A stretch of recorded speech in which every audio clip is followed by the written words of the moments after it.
పెద్ద గన్ను నుంచి బయటపడ్డాను. అవని నన్ను ఎలాగైనా ఇరికించాలని చూసింది.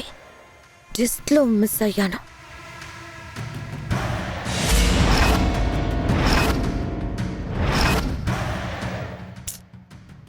మా అత్తయ్య ఆరోగ్యం కోసం మొక్కుకున్నావా పాపం? మొత్తానికి భలే ఎస్కేప్ అయ్యావు. గ్రేట్.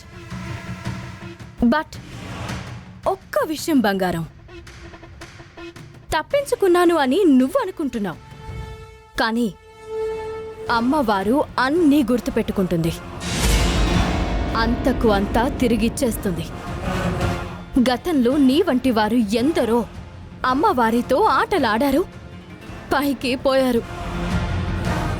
నీ తప్పులు, నిన్ను వెనకుండి నడిపిస్తున్న నీ మాంత్రికుడు తప్పులు అన్నీ లెక్క పెట్టుకుంటుంది. బదులుగా రెట్టింపులో ఇచ్చేస్తుంది. ఈ భూమి మీదే కనపడకుండా పోతారు. ఇప్పటికైనా మారండి. చేసిన తప్పులకు అమ్మవారి ముందు క్షమాపణ అడగండి. చిన్న చిన్న శిక్షలతో బయటపడతారు. అర్థమైందా?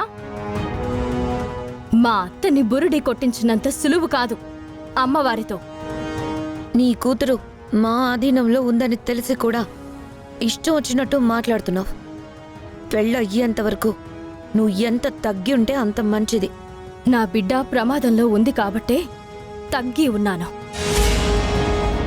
అదే మీ దగ్గర లేకుండా ఉండుంటేనా ఈ పాటికి నీ గురించి బయట పడిపోవడం, మా అత్తయ్య నిన్ను బయటికి గెంటేయడం రెండూ జరిగిపోయి ఉండేవి.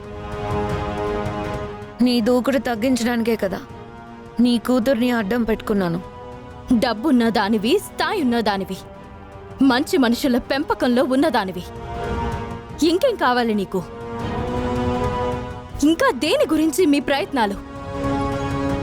దేని మీద ఆధిపత్యం కోసం మీ పరుగులు? మీ లక్ష్యం ఏంటసలు? అది నీకు అనవసరం. జరగవలసిన సమయంలో ఆ అద్భుతం జరిగిపోతుంది. అప్పుడు నా గురించి కథలు కథలుగా చెప్పుకుంటారు.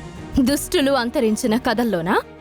నువ్వు ఏమైనా అనుకో, మీ ఆశయాలు దుర్మార్గమైనవని నాకు అర్థమవుతుంది. ప్రత్యేకంగా నా కుటుంబాన్నే ఎంచుకోవాల్సిన అవసరం ఏముంది? కారణం ఏంటి? మా ఇంటి ముక్కు పుడకనా? లేదా ఇంకేదైనా ఉందా? టాప్ సీక్రెట్స్ అన్నీ నువ్వెంత సిల్లీగా అడిగేస్తే ఎలా అవని? Wait and see. మరి కొన్ని గంటలే ఉంది, తర్వాత సినిమా బ్లాక్ బస్టర్ అవుతుంది. అట్టర్ ఫ్లాప్ అవుతుంది. శ్రీకర్ నాకు తాళి కట్టిన తర్వాత ఈ డైలాగ్ చెప్పు. ఖచ్చితంగా చెప్తాను. తాళి తీయడానికి సిద్ధంగా ఉండు. మా ఊరు నుంచి తరిమేస్తాను. అందుకు నువ్వు సిద్ధంగా ఉండు. నువ్వు ఏమీ చేయలేవు.